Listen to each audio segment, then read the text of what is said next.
law of cause and effect is a very dynamic process. Okay, you have a tree. That tree has certain apples, but you don't like these apples, but the tree is already there. Can you change something? Give it more water so it gets sweeter. So that the apple No, the apple doesn't change. Huh? You should have alone here. More water won't make the apple sweeter. What do? You take a twig from another apple tree that you would like to have these apples from, and you cut and you put it on, and you close it. So this is it doesn't change by itself.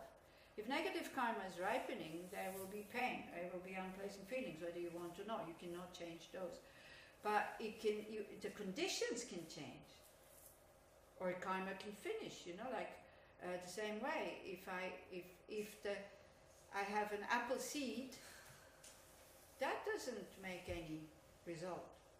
But the moment I put the seed into the ground and I give it water, something will come up. Okay, so it needs conditions to ripen. But that seed that I put in the earth will never give. It's finished. That seed is finished. But it makes an apple tree. Or it makes a tree that maybe I don't want a tree, so I have to pull it out. So this is why we have purification practices. And this is why we have to work with anger, because anger destroys positive karmic imprints. So it's a dynamic process. These imprints are on our mind, and the way we behave, the way we think also. Like you can have created something negative in the past and you totally forgot about it, and that seed is there. A really heavy seed is there.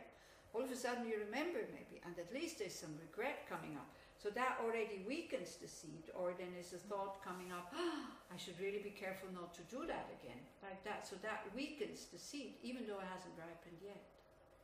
But it will ripen. No, you know about purification practices? If you apply the 4 opponent powers, what are they? Regret. Resolve. Huh? The last one is resolve. Yeah, regret and resolve, and the 2 middle ones? Refuge. Refuge? No, yeah, refuge and bodhicitta. And action. Okay. If you apply these 4 opponent powers, and if you're really honest, then you can purify these negative imprints. You can make them so that they don't bring results. It's like burning a seed. Same way as you can destroy positive imprints with anger. So, but anyway, I can't go too much into that. If you want to know about karma, next Saturdays. Where is it? Mahona is very close here. Mahona next Saturday. From 9 in the morning until 2 in the afternoon. Okay, so anyway, karma is like, we see what determines where I'm going to be reborn, what determines the way my life and all this. So we study the law of cause and effect, and it needs a lot of study, because it has a lot of details that we need to know. Then we come to see that, even if I'm reborn as a human being again and again and again and again, still I have to undergo a lot of sufferings. So we mentioned some: birth, old age, sickness and death. These are 4 of the 8. What are the other 4? Getting what we don't want. Exactly. Getting what we don't want, having getting what we don't want, not getting what we want, losing the things we're attached to, and having desires that are far too high. And having these 5 contaminated aggregates that we take with us, rebirth after rebirth after rebirth, who came from suffering, are suffering, and produce more suffering. Or dissatisfaction, let's say so. The body is not satisfying, I'm sorry. It's a machine, it's very intricate, but it needs so much care. And even all the care you give it, it still gets old and then it dies. The moment you stop giving it the care that it wants, it gets fat, no energy. It's like, this body is really not satisfying. The mind is not satisfying the way it is, because it gets angry even though I don't want to get angry, gets attached, it's jealous, it's frightened, it's anxious, it's really not satisfying. Yet we could have a really satisfying existence. Okay, then you look what are the causes, so it's the kleshas, and then you want to get out of it. Then that would be the basis for then to generate bodhicitta. That you first develop what is called what? What is it called? What you develop? Renunciation or Yeah, renunciation. A wish to not to be reborn again and again and again and again under the influence of karma and delusion. Powerless, basically. The same way, you have no strength not to wake up tomorrow morning unless you kill yourself. So therefore also the mind has no power not to be reborn because the grasping at existence is throwing you into the next rebirth, whether you want it or not. And then if the mind is in a negative state, well, it will be a suffering rebirth because it activates a negative seed. If the mind is in a positive state, like filled with compassion and bodhicitta, things like that, you have a good chance that you will have a good rebirth. Or taking refuge, for example. If you take refuge in a worthy object, I'm not saying it's just Buddha, it can also be Jesus or something like that. Something that represents goodness, non-violence, compassion. I think then the mind is in a really good state at the time of death, and you will have a good rebirth. A human rebirth. With a mind that is probably attracted also again to do spiritual practices. But renunciation is to give up? Or to give up what? that's the main To give up suffering and the causes for suffering. But grasping, to give up on self-cherishing, grasping. Believing in not the self-cherishing yet, but believing in a self-existent I. This is what you have to give up, which is the cause for samsara. You know, when we go back kleshas, what's the main klesha? What's the main delusion? The I. No. The belief of inherent existence. Ignorance. Wrong views. The wrong view of there is a separate I in this combination of body and mind. Holding on to it, believing it for true. As long as that is there, we will be thrown again into the next rebirth, and the next, and the next. And because that I it wants to exist. It needs the body and the mind to exist.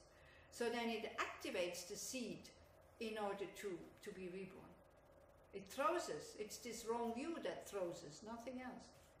When you study the 12 links, this is what will be the explanation. You know how samsara comes. So the first one is ignorance on top, which then creates karmic actions, and then it's consciousness, and then it's form, and anyway. It's too much at this time of the day. So, bodhicitta, just briefly, how do you develop bodhicitta? 2 ways. Anybody remembers these 2 ways?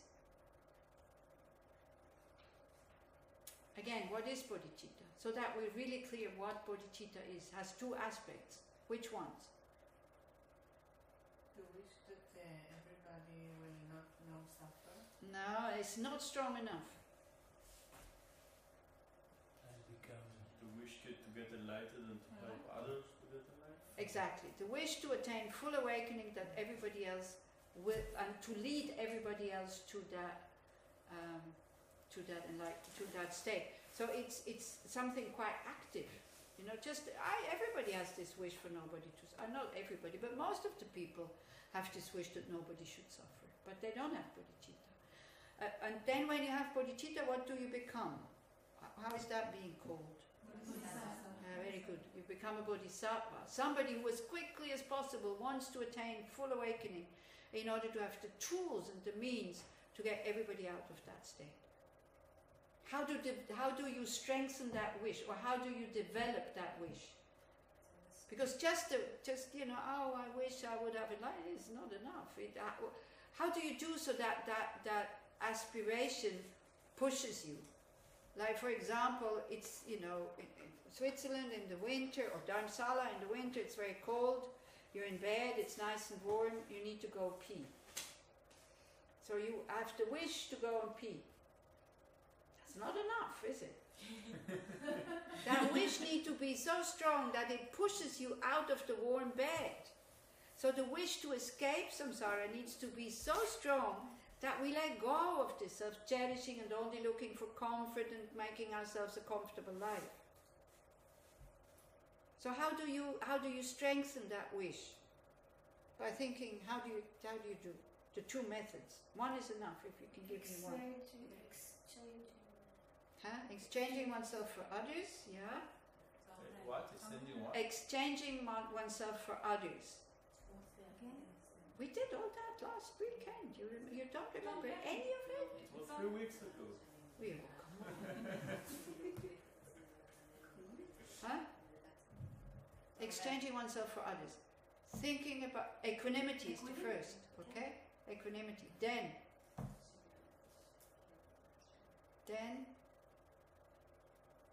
thinking about the disadvantage of cherishing self. It throws us into the lower states. It creates all the suffering, the self-cherishing. In order to let go of it, we need to know how dangerous it is. Yeah? Think about the disadvantage of cherishing self. Next one. How does it reduce the self-cherishing a little bit?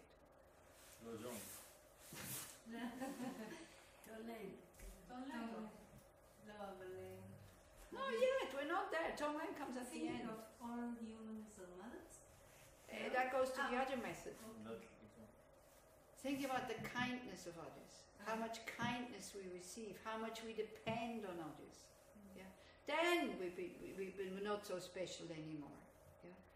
If you would be a beggar and you see how you depend on the people that pass by, yeah, then you see, or when you eat the food here and you think, if I wouldn't have that one, I would have had nothing else. Then food is good enough. Because whatever we get is always better than nothing. Yeah.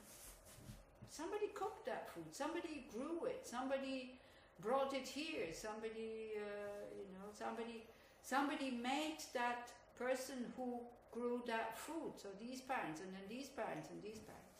Anyway, whenever you put on shoes that protect your feet, you should think, wow, somebody made these shoes, thank you very much. But no, they're my shoes, why should I? It looks as if they're self-arisen. They've always been my shoes, of course. I bought them with my money. All this comes from other people. There's nothing we can do by ourselves. Nothing. So, think about the kindness of others. Thinking about then equalizing oneself with others. Thinking, okay, we're probably all equal. And then we see, that's still not enough, because if you go on a bus, and then you have like 50 seats and 52 passengers. So equalizing oneself with others is not enough. So then we need to see the advantage of cherishing others. And then we exchange ourselves for others. And then we do Tonglen. Only after these steps. When we start to see the benefit of it. Okay? And then you can be an angel, you know? Oh, we don't have angels in Buddhism. Yeah, because all the things that you're saying, it's so hard to be. Of course. This is why we have to practice. So the first thing is you need to want to be like this. Hard it is, difficult it is, yes, of course. Nobody says it's easy. I said it takes like many, many lifetimes. You have to give up on many, many things. So you need to want it. See, when we want something, we're quite ready to give up on things. But only if we want it. This is why aspiration is so important. It's only when you have an aspiration that you can make the effort. If you don't have the aspiration to attain enlightenment, this is why I needed to start like straight at the bottom again. If we don't have the aspiration to attain enlightenment, you don't need to do these things, far too difficult. Why? Why would you torture yourself to always put others in front of you? Why? No need. We can survive. Nobody will kill us because I take that good seat on the bus. So you need to see the advantage of it. Otherwise, no point. Then yes, you will become a very good person. Do you want to be a very good person? That's the question. Or do you just want to be so-so? Yeah. When I feel like it, I'll be kind. When I don't feel like it, well, then I don't kind. So that's the spiritual path. That is the Buddhist Mahayana path. And you know where this path leads us? Where does it lead us? Full awakening. To freedom. to freedom from negative emotions, which then leads us to freedom from all dissatisfaction and all frustration. Would you want that? The freedom. I want, but I don't know if I can do all these things you say. Oh, you don't need to do all at once. This is why it's a graduated path. This is why. Okay, so then you do Tonglen. I explain Tonglen again tomorrow, which is totally perverse. Like in worldly view, is totally perverse. But I'll do tomorrow. The other method, just briefly, so at least you keep hearing it again and again and again and again and again. We'll do it in the Sukkot retreat, also these steps. You know, what you do at Tushita. So this is also why I said, you know, when you finished with discovering Buddhism, you can start right at the beginning again because you forgot most of it. Yeah. So it should be, if you want to teach, these things need to be there. You really need to know these things and not just guessing. Otherwise it's like, you know, what are you doing? Yeah. Buddhism is not just meditation. Buddhism is about knowing these things also. At least knowing the theory of it, knowing the steps. And not mixing it up. Like being very clear of what you're teaching, whether it's Theravada, Mahayana, or from which tradition that it comes. Or another religion even sometimes. The other method is 6.1 effect. Shall we try together or you give up? I know that you don't know it, so that's fine. So you don't even need to try. Yeah, it's not in there, that's the thing. It will be in the Lamrim outline, so if anybody has the Lamrim outlines, you can cheat and you can go and look in there. Do you have them? I think I can see them. You can cheat, you can look in there. Okay, let's try. First step. You said it. Seeing all beings as having been our mothers. For that you need to believe in rebirth, and you need to believe in infinite rebirth, otherwise again that does not work.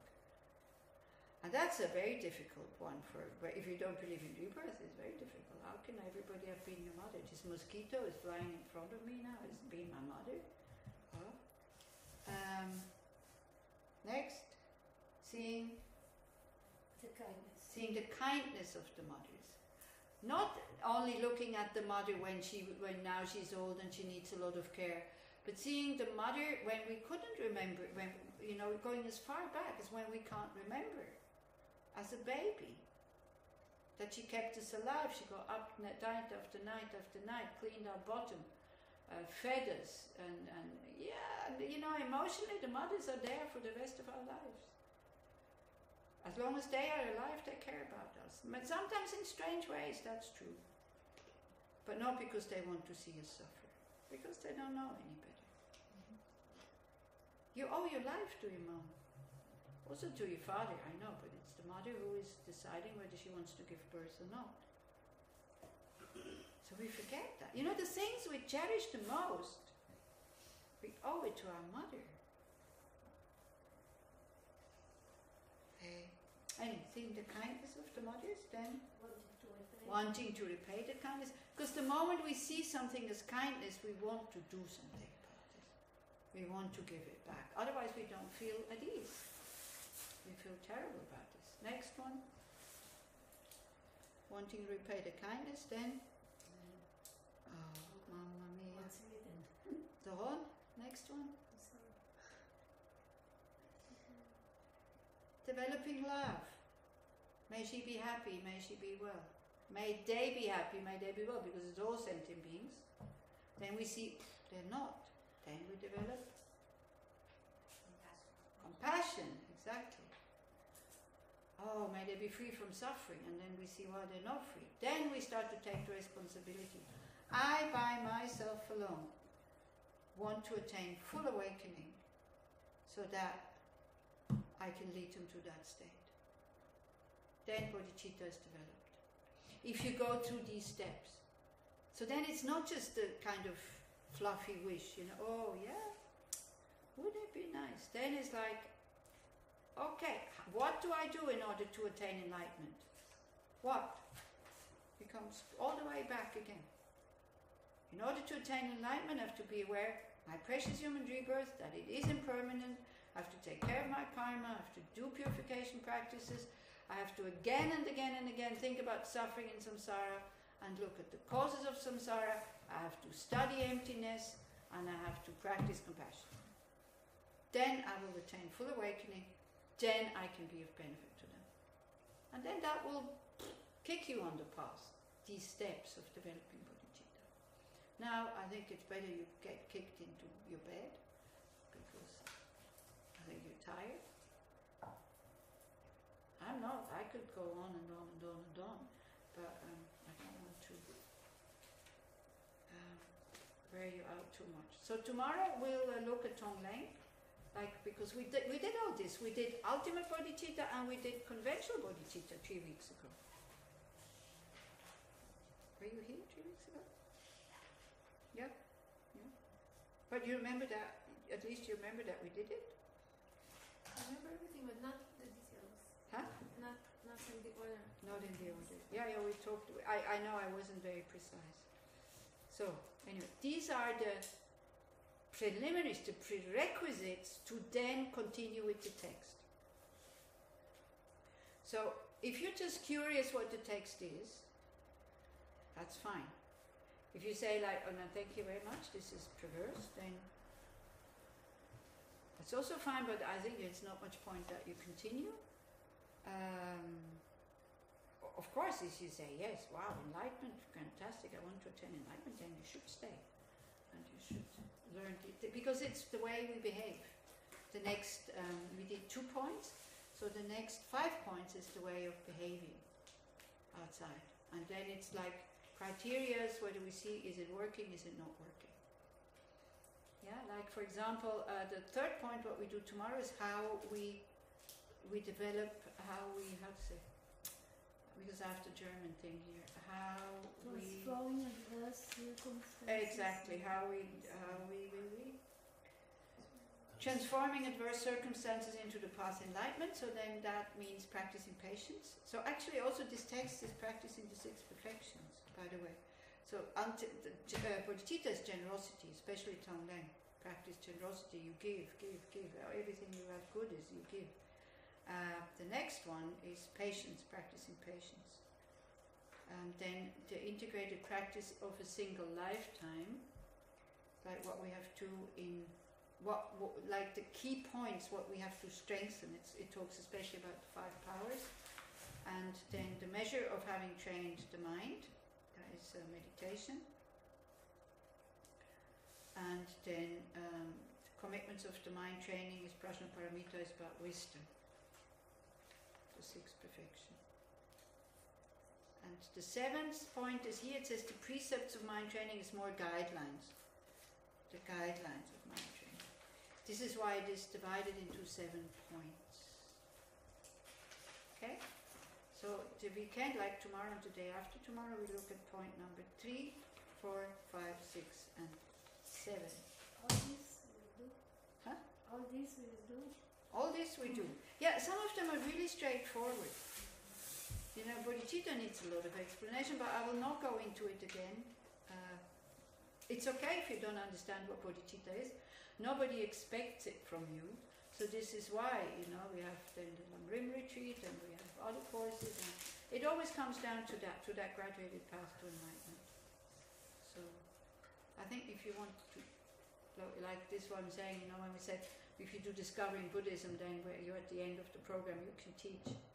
I don't think so. I really don't think so. It really has to be integrated, and you have to practice it, because that's the only way you will remember when you do these things. When you start to at least try to apply it in your daily life. Okay? Okay. So, it's only 9:45. Okay. So let's dedicate all the positive energy that we have created by sitting here together and looking at these points, or looking at these things, so that our mind gets really inspired, that we do develop the faith and trust that we have this potential to attain full awakening, and that then the mind becomes so vast and so the heart so big that we say, whatever then, even now or in the future I do, may it only be of benefit to others. Well-beings have happiness and the causes of happiness. Well-beings be free from suffering and the causes of suffering. And may we all learn to live in harmony and peace. Good night.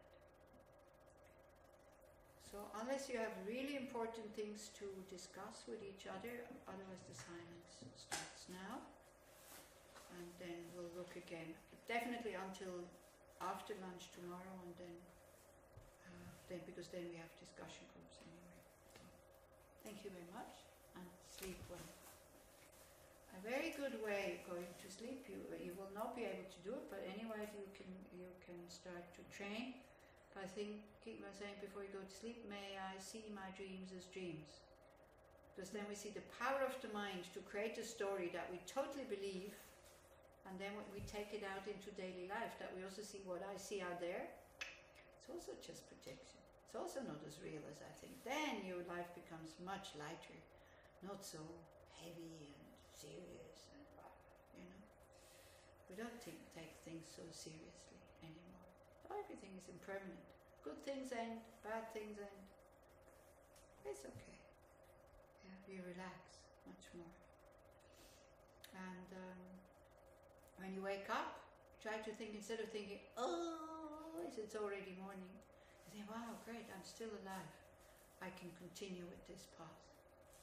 If I would have died tonight, even if I'm reborn as a human, I would be reborn as a baby. I would have to learn how to eat, how to drink, how to make caca, how to walk, how to go to school, how to be, so now I can continue with my life. So instead of going, oh, try to be happy that you woke up.